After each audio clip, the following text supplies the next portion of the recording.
오늘 본문의 말씀을 보면 그가 라는 말이 많이 나타납니다.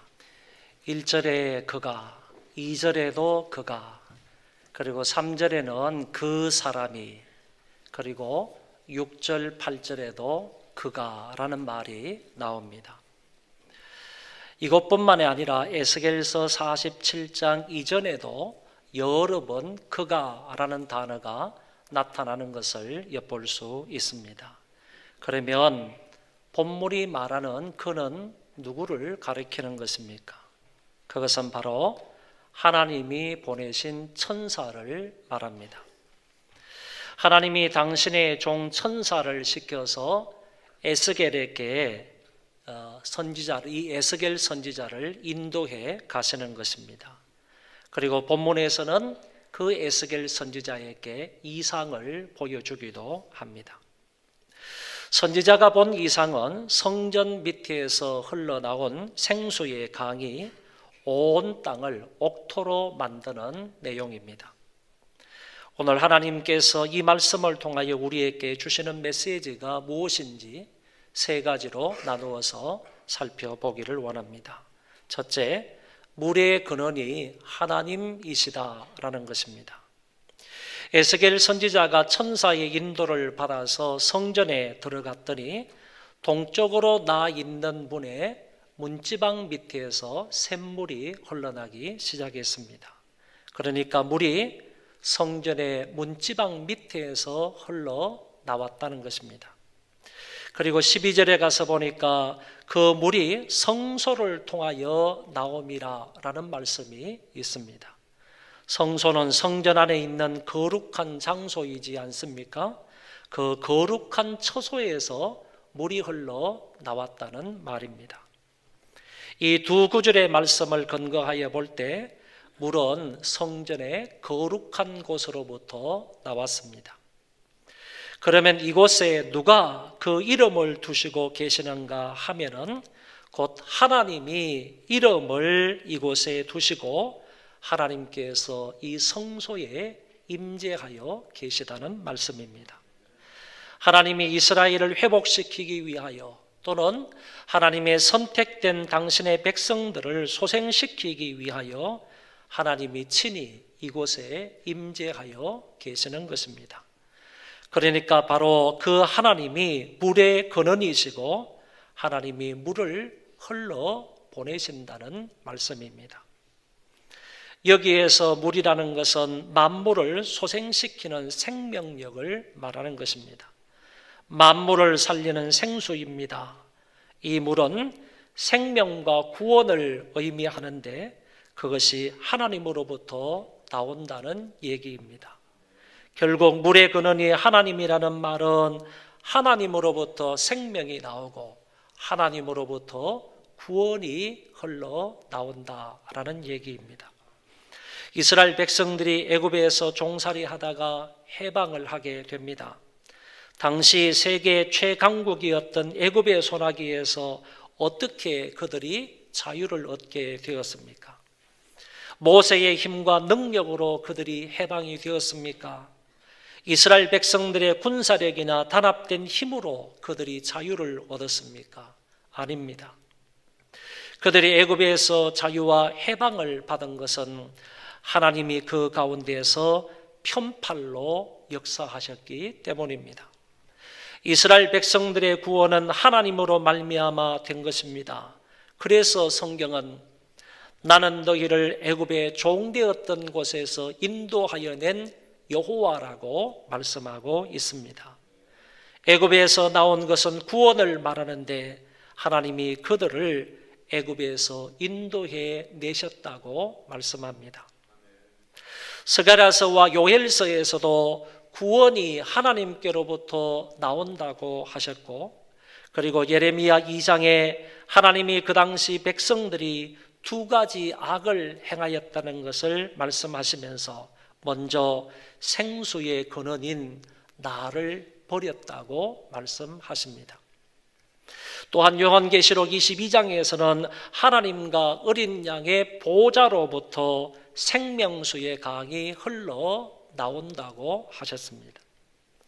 이런 말씀들을 볼 때 오직 하나님 외에는 세상의 그 어떤 능력과 권세와 지혜도 생명과 구원을 주지 못한다는 사실을 알 수 있습니다. 그 하나님은 구원을 얻을 만한 다른 이름을 우리에게 주신 일이 없습니다. 하나님만이 우리의 생명의 근원이시고 하나님만이 우리의 구원자가 되십니다. 이스라엘의 회복은 하나님의 절대 주권에 의해서 되어지는 것입니다. 예수 그리스도를 통한 구원의 역사가 하나님의 절대적인 은혜의 결과라는 것입니다. 이 은혜의 강물은 어디서부터 흘러나온 것인가 하면은 바로 하나님으로부터 흘러나왔습니다. 두 번째, 물이 사방으로 흘러가서 강을 이룹니다. 성전 문지방에서 흘러나온 물이 동쪽으로 흘러가고 또한 남쪽으로도 흘러갑니다. 천사가 손에 줄을 잡고 천척을 가서 물을 재어보니까 그 물이 발목까지 왔습니다. 다시 500m를 가서 물의 깊이를 재어보니까 이제는 그 물의 깊이가 무릎까지 왔습니다. 다시 500m를 더 가서 재어보니까 이제는 그 물이 허리까지 왔습니다. 마지막으로 500m를 더 가서 물의 깊이를 재어보니까 이제는 물이 가득하여 헤엄칠 물이 되었습니다. 그리고 사람이 능히 건너지 못할 강이 되었다고 말씀합니다. 성소에서 조금씩 흘러나온 그 물이 이제는 큰 강을 이룬 것입니다. 여러분도 이곳을 가보셨는지 모르겠지만은 강원도 태백에 가면 황지연못이라는 곳이 있습니다. 그곳에 가면 땅속에서 물이 퐁퐁 솟아납니다. 굉장히 그래도 많은 물들이 땅에서 솟아나고 있습니다. 그런데 그 물이 도랑을 타고 흘러가는데 그 도랑을 가리켜서 황지천이라고 합니다. 황지천을 통해서 흘러가는 그 물은 안동댐으로 흘러갑니다. 안동댐에서 경상북도와 경상남도를 가로질러서 저 부산까지 흘러가서 부산에서 남해로 빠져나가게 됩니다. 여러분, 황지연못의 그 작은 물이 장장 1300리의 낙동강의 물을 이룬다는 말입니다. 이것처럼 성전 문지방에서 흘러나온 그 물은 이제 사방을 뒤덮게 되는 큰 강물이 되었습니다. 생명수가 성전에만 머무르지 않고 사방으로 두루 흘러 강을 이루었다는 것은 하나님이 주시는 구원은 인간의 육신적 혈통이나 사회적 지위나 성별이나 학력이나 재물 등의 그 어떤 자격이나 소유 여부에 관계없이 하나님이 택하신 모든 백성들에게 이르게 된다는 것을 말합니다. 아프리카 사람들에게도 이 생수는 흘러갑니다. 이슬람 난민들에게도 이 강물은 흘러갑니다. 머리가 뛰어난 천재들에게도 이 강물은 흘러가게 되고 난 놓고 기억자도 모르는 시골 할아버지에게도 이 은혜의 강물은 흘러갑니다. 세계 10대 부자들에게도 생명수는 흘러갈 수가 있으며 가난하고 천대받는 사람들에게도 이 물은 흘러갈 수 있습니다. 실로 하나님의 구원의 역사가 미치지 않는 곳은 없다는 사실입니다. 이 구원의 강물이, 이 은혜의 강물이 5대양 6대주에 흘러갈 수 있으며 과거나 현재나 미래에 모든 사람에게 미칠 수 있는 은혜의 강물입니다. 모든 사람이 넉넉한 만족을 얻기에 충분할 만큼의 은혜와 구원의 은총을 베푸시는 하나님은 분명히 만물을 소생시키시는 생명의 주인이 되십니다. 세 번째, 물은 만물을 소생하게 하고 풍성한 결과를 가져다 줍니다. 이상을 보여준 천사가 다시 에스겔을 이끌고 강 주변으로 인도를 합니다. 선지자가 본 것은 참으로 놀라운 것이었습니다. 하나의 이적이었습니다. 강 좌우편에 나무가 심이 많았다고 성경은 기록합니다. 강 좌우편은 요단강 양쪽의 땅을 말하는데 이는 유대 땅을 말하는 것입니다. 유대 땅은 척박한 황무지인데 이곳에 물이 닿게 되었을 때 그곳에서 나무가 자라서 그 나무가 숲을 이루었다고 말합니다. 이것은 단순히 나무의 수량이 많다는 뜻도 있지만 질적 풍부함과 외적인 크기가 크다는 것을 나타내 주는 말입니다. 성지순례를 가는 사람들은 그의 대부분 이집트를 거쳐서 이스라엘로 입장하는 그런 여행을 합니다. 이집트에서 이스라엘 땅으로 여행을 하는 이유는 모세의 출애굽 여정을 같이 밟기 때문에, 그 여정을 따라서 여행을 할 수 있기 때문에 대부분 성지 순례자들은 애굽을 거쳐서 이스라엘로 들어간다는 말입니다. 그곳에 가면 르비딤이라는 곳을 거쳐서 이제 시내산에 이르는 여정이 있는데, 이 르비딤에서 시내산까지 가는 그 모든 곳은 전부 다 사막이고 그리고 광야입니다. 사막이라는 말은 모래밖에 없다는 얘기고 광야라는 말은 돌밖에 없다는 얘기입니다. 그래서 몇 수십 킬로를 버스를 타고 가더라도 양쪽이나 산이나 모든 것들은 다 모래고 그리고 돌뿐입니다. 이런 곳을 지나가는데 정말로 황량한 그 사막을 지나가게 되는데, 그런데 르비딤 골짜기를 갈 때 모든 관광객들은 그곳에 내려서 한 곳을 주목하고 한 곳을 여행하고 떠납니다. 그곳이 어디냐 하면은 조금 올라가면 샘물이 퐁퐁퐁퐁 땅에서 솟아나는 곳이 있습니다.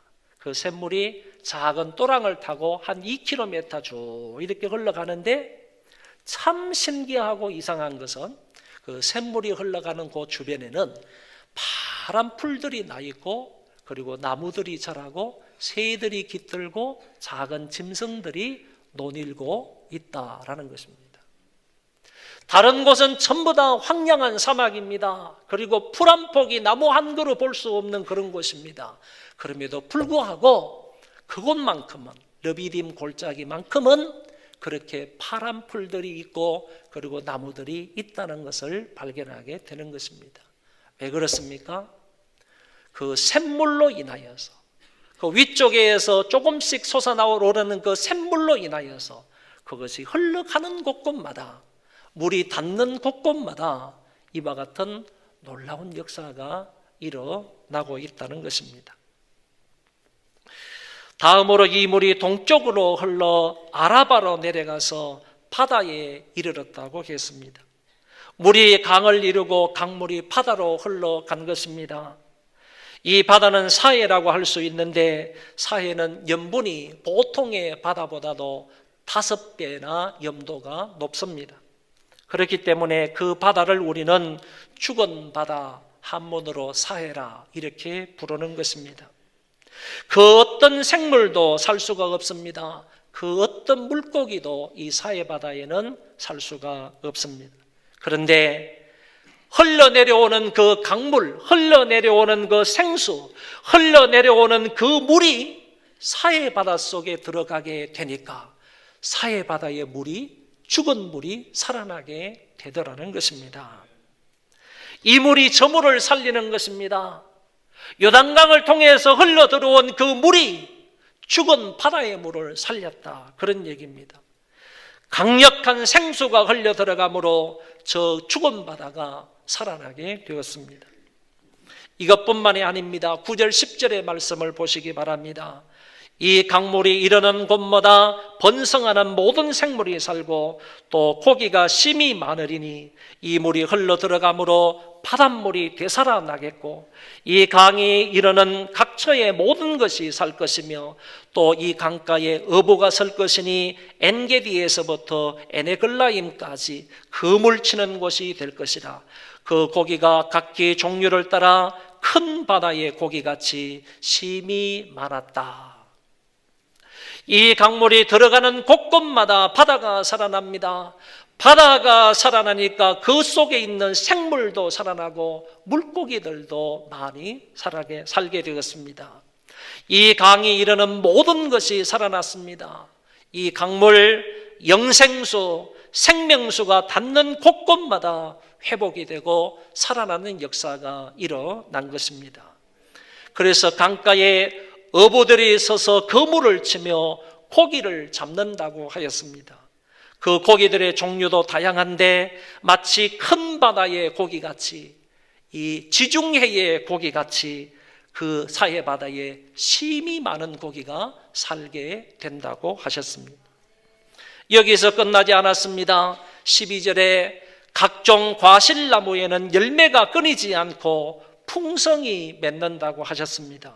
강 좌우가에는 각종 먹을 과실나무가 자라서 그 잎이 시들지 아니하며 열매가 끊이지 아니하고 달마다 새 열매를 맺으리니 그 물이 성소를 통하여 나옴이라. 그 열매는 먹을 만하고 그 잎사귀는 약재료가 되리라. 할렐루야. 생수가 들어가니까 나무가 살아나서 잎이 청청하고 사시사철 열매를 맺는데 풍성이 맺게 되고, 열매는 먹을 만하고 그 잎사귀는 약재료로 사용이 된다고 하셨습니다. 한마디로 물은 만물을 소생하게 하여 풍성한 결과를 가져왔다는 것입니다. 정말로 놀라운 변화이고 이적 같은 상황이 벌어졌습니다. 에스겔서 37장의 말씀을 보면 선지자가 마른 뼈가 가득한 골짜기를 환상으로 보게 됩니다. 이 엄청난 뼈들이 과연 살아날 수가 있겠는가? 하나님께서 선지자에게 물으셨습니다. 야, 이 무수한 뼈들이 살아날 수 있겠느냐? 그런데 주 여호와께서 이 뼈들에게 내가 생기를 너희에게 들어가게 하리니 너희가 살아나리라 라고 말씀하셨습니다.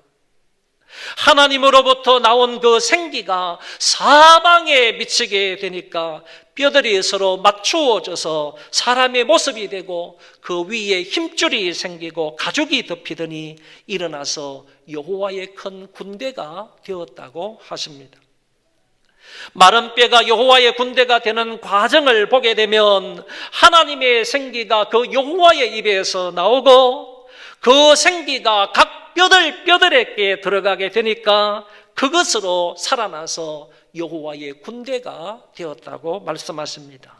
이것도 인간이 상상할 수 없는 놀라운 변화이지 않습니까? 마찬가지로 오늘 본문에서도 성전의 성소에서 흘러나온 물이 깊은 강물이 되어서 흘러가니까 그 주변의 모든 광야가 옥토로 변하고 나무와 풀들이 무성히 자라고, 이것이 죽은 바다에 들어가니까 바닷물을 살리고, 바닷물을 살리니까 그곳에 심이 많은 물고기들과 생물들이 살게 되고, 어부들이 그곳에 거주하며 고기를 잡고 많은 과실수는 열매를 맺는데 사시사철 지천지의 열매를 맺게 된다고 하셨습니다. 그러면 에스겔이 환상 중에 본 이것은 무엇을 의미하는 것입니까? 이 말씀을 오늘 저와 여러분들에게 어떻게 적용을 시킬 수가 있겠습니까? 이 환상에는 이중적인 의미가 있습니다. 하나는 이스라엘의 회복을 다룬다는 것입니다. 에스겔은 지금 바벨론 나라의 포로로 잡혀가서 하나님의 부름을 받아 선지자가 된 사람입니다. 에스겔서도 물론 바벨론 포로지에서 기록을 했습니다. 그도 예레미야의 예언대로 유다가 70년 동안 이곳에서 포로 생활을 해야 한다는 사실을 알고 있었습니다. 포로지에서 하나님이 그에게 이 환상을 보여주신 것은 이제 이 백성이 해방이 되어서 고국으로 돌아가므로 회복될 것임을 보여주셨다는 것입니다. 이 귀환의 역사, 이 회복의 역사, 이 구원의 역사를 하나님이 시작하셔서 풍성하게 이루실 것을 환상을 통해 보여주신 것입니다. 당신의 백성들 구석구석에 있는 사람들에게 은혜의 강물, 생수의 강을 흐르게 하여 그들을 회복시켜 주시겠다는 말씀입니다. 그리하여 그들로 하여금 하나님의 풍성한 은혜를 맛보게 하시겠다는 이상인 것입니다. 다른 하나는 이 환상은 그리스도를 통한 구원 운동을 의미한다는 것입니다. 메시아의 오심과 그리스도의 십자가 사건을 통하여 하나님의 구원 역사가 얼마나 풍성하게 이루어질 것인지를 이 환상을 통하여 보여주신 것입니다. 주님이 요한복음 7장을 통하여 누구든지 목마르거든 내게로 와서 마시라, 나를 믿는 자는 성경의 이름과 같이 그 배에서 생수의 강이 흘러나오리라 하시니 이는 그를 믿는 자들이 받을 성령을 가리켜 말씀하심이니라 라고 하셨습니다. 예수를 구주로 믿으면 성령을 선물로 받게 되고 그 성령님으로 말미암아 기쁨과 감격이 그 배에서 흘러나온다는 말씀입니다.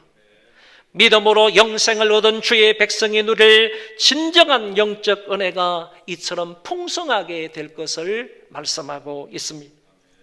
주님이 친히 내가 온 것은 양으로 생명을 얻게 하고 더 풍성히 얻게 하려는 것이라고 하신 것처럼 그리스도로 말미암아 풍성한 영적인 은혜를 누리게 될 것입니다. 또한 내가 주는 물을 먹는 자는 영원히 목마르지 아니하리니 나의 주는 물은 그 속에서 영생하도록 솟아나는 샘물이 되리라고 하셨습니다. 주로 말미암아 은혜의 풍성함과 놀라운 치유의 효력과 회복의 은혜를 누린다는 의미로 이 환상을 보여주신 것입니다. 새해가 밝았습니다. 새해에는 하나님의 은혜의 강물이 이 강단에서 흘러나와서 여러분의 발목과 무릎과 허리까지 찼으면 좋겠습니다. 여기에서 멈추지 않고 여러분이 마음껏 은혜의 강물에 수영하고 다닐 수 있을 정도로 이 은혜의 강물이 풍성했으면 좋겠습니다. 여러분의 자녀들과 가정에도 이런 은혜의 물결이 차고 넘쳤으면 좋겠습니다. 여러분이 다니고 있는 직장과 기도하며 애써서 하고 있는 사업장에도 은혜의 축복의 강물이 차고 넘치기를 바랍니다. 우리 교회와 이 사회와 이 민족에게도 새해에는 하나님의 은혜의 강물, 생수의 강이 구석구석에까지 스며들어서 풍성해지고 전혀 부족함이 없기를 바랍니다. 2018년 한 해 동안 이 회복의 강수, 은혜의 강수, 치료의 생수가 닿는 곳곳마다 회복되고 치료되고 기쁨과 감사가 넘치는 그런 행복한 삶을 살았으면 좋겠습니다. 하나님으로부터 흘러나오는 이 은혜의 물이 닿는 곳곳마다 박토는 옥토가 될 것이고 메마르고 완악한 마음이 변하여 부드럽고 은혜로운 마음이 될 것이고 죽은 영혼들은 살아나게 되고 열매 없는 나무에 풍성한 열매를 맺게 될 것이고 지치고 상한 심령은 용기와 생기를 얻게 될 것이고 근심 걱정 속에 불안한 마음으로 살아가는 사람들에게는 평안하고 기쁜 마음으로 변화가 될 것이고 부정적이고 원망하던 마음이 긍정적이고 감사하는 마음이 될 것이고 바벨론의 강가에서 울며 절규하던 실패와 좌절과 원망의 소리가 기쁨의 희망의 소리가 될 것이고 늘 부족을 느끼던 사람들이 여호와로 인하여 만족을 누리게 될 것입니다. 여러분 개인에게도 여러분의 자녀들에게도 여러분의 부모님들에게도 부부에게도 은혜의 생수가 넘치기를 바랍니다.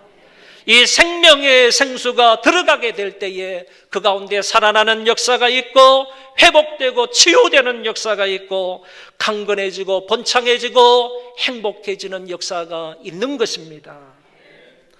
우리 주 하나님이 그의 아들 예수 그리스도와 그의 영이신 성령님을 통하여 우리에게 주시는 이 놀라운 은혜의 생수를 마심으로 2018년 한 해 동안 풍성하고 참으로 행복한 삶을 살아갈 수 있는 우리 모두가 되시기를 바랍니다.